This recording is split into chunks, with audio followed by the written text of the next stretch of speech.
આપ જોઈ રહ્યા છો સ્પાર્ક ટુડે ન્યૂઝ।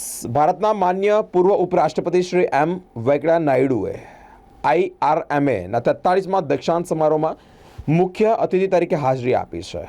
જે પ્રમાણે આણંદ ખાતે જ આ એક કાર્યક્રમ યોજાયો છે। આણંદના શ્રી કે પટેલ ઓડિટોરિયમ ખાતે ઇન્સ્ટિટ્યૂટ ઓફ રૂરલ મેનેજમેન્ટ આણંદના 43 દીક્ષાંત સમારોહમાં મુખ્ય અતિથિ તરીકે તેઓ ઉપસ્થિત રહ્યા હતા।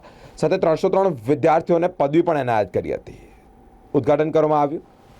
સાથે જ અનેક મહાનુભાવો ઉપસ્થિત રહ્યા હતા। ડૉક્ટર મિનેશ શાહ સાથે જ IRMAના સોસાયટીના સભ્યો, board of directors doctor Umakant Das, faculty સભ્યો તેમજ વિદ્યાર્થીઓ સાથે માન્ય મુખ્ય મહેમાનો આ સરઘસમાં જોડાયા હતા। દીક્ષાંત સમારોહ શરૂ કરાયો છે।